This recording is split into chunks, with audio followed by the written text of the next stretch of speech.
Okey, Assalamualaikum semua. Hari ini saya akan ajar awak tentang bab 3, kesedaran pembinaan negara dan bangsa. Saya tahu awak dah belajar dengan Cikgu Fahmi semasa dalam dewan. Saya cuma nak peringatkan balik awak supaya awak tak lupa apa yang isi-isi penting dalam bab ini. Sebelum saya ajar, saya nak bagi tahu awak, bab ini senang saja. Jangan serabutkan kepala awak cakap bab ni susah lah cikgu, bab ni pening lah cikgu. Tak. Bab ni senang je. Okey. Apa yang nak difokuskan bab ini? Bab ini dia nak ceritakan tentang bagaimana boleh wujud kesedaran dalam nak bina negara dan bangsa. Kesedaran kita semua tahu iaitu kita aware ataupun kita sedar bahawa memiliki negara merupakan satu impian kepada semua penduduk dalam dunia ini. Jadi dalam bab ini kita nak tengok macam mana boleh wujudnya kesedaran berteraskan negara dan bangsa. Faham? Page 2. Kita tengok latar belakang dia dulu.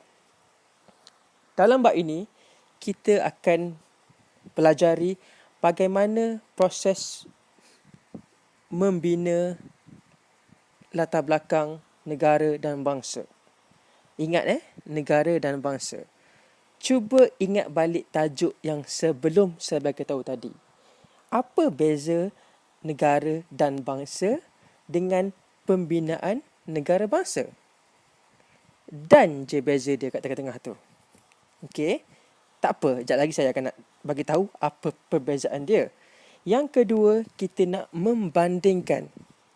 Nak compare macam mana negara Eropah membina negara dan bangsa dia. Negara Eropah membina negara bangsa dia dengan Malaysia kita membina negara dan bangsa. Okay. Kita tengok dulu zaman kerajaan masyarakat Melayu tradisional zaman dulu. Kita dah belajar dulu pasal ni semasa form 4 dulu. Ada banyak kerajaan awal di Asia Tenggara.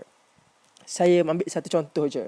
Kerajaan Kesultanan Melayu Melaka ataupun KMM.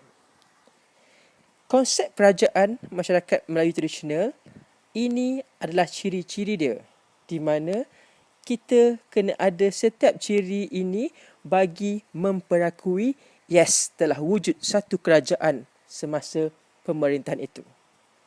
Nombor 1, negara ialah kerajaan. Zaman dulu tak ada istilah negara pun bagi setiap tempat. Ianya dibatasi oleh kerajaan. Sebagai contoh, KKM, Kementerian Kesihatan, Kesultanan Melayu Melaka merangkumi luas tempat. Jadi sepanjang ataupun seluas empire KMM itulah kita panggil sebagai negara KMM. Nombor 2, raja sebagai pemerintah. Perlu diingat sebesar mana empire tersebut, raja yang paling atas iaitu king. Dialah bos. Okay. Nombor 3, raja bertanggungjawab melindungi kepada rakyat. Maksudnya raja kena lindung rakyat dia daripada sebarang ancaman musuh. Okay. Yang keempat, kena jaga keselamatan rakyat. Sebarang bentuk kebajikan rakyat, raja kena jaga. Sebab itulah kalau awak tengok cerita P.Ramlee, banyak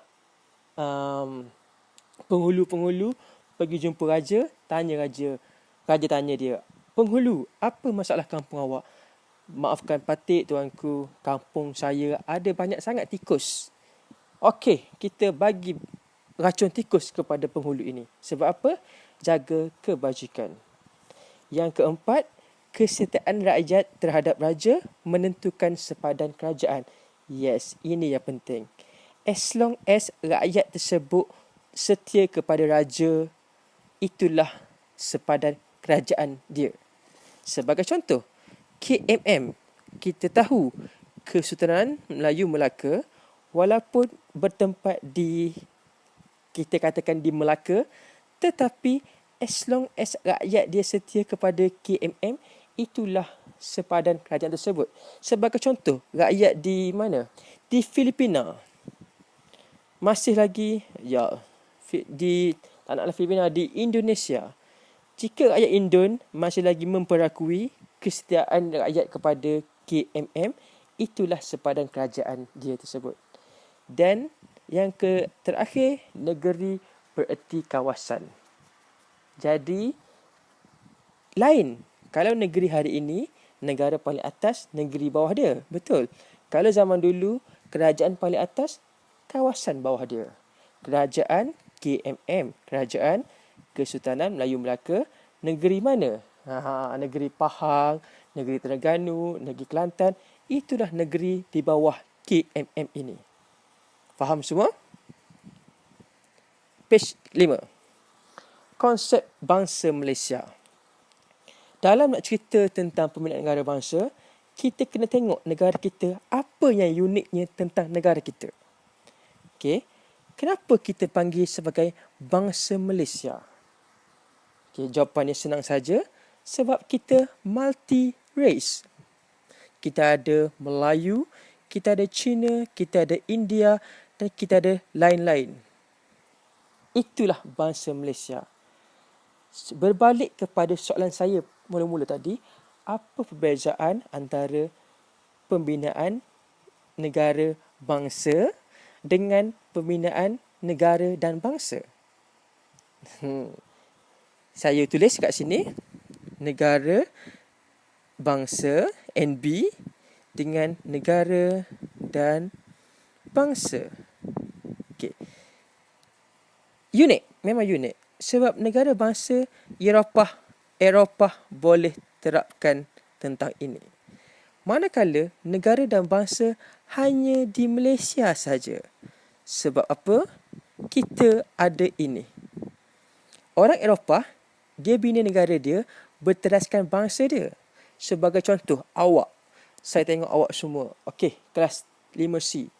Apa kata kita buat satu negara baru? Sebab kita ada persamaan dari segi sejarah. Kita agama sama, kita bangsa sama, kita ada sejarah, kita ada banyak benda sama.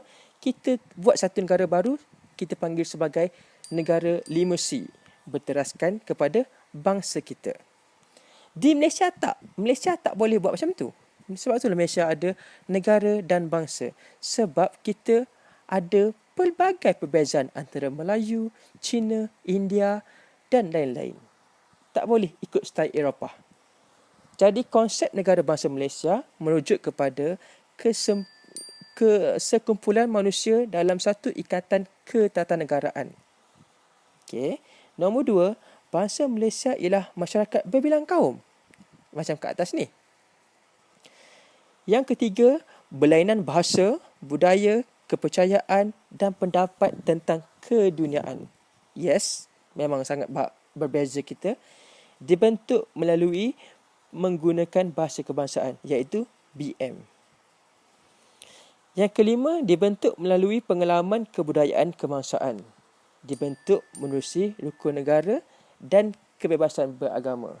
Jadi inilah kita punya basic bangsa Malaysia. Kita tak panggil. Okay. Next lagi. Okay. Sebagai seorang warga negara Malaysia, bagaimana anda menyelesaikan diri sebagai bangsa Malaysia yang tulen? Yes, kita nak declarekan kita sebagai I'm proud to be a Malaysia. Proud. Okay.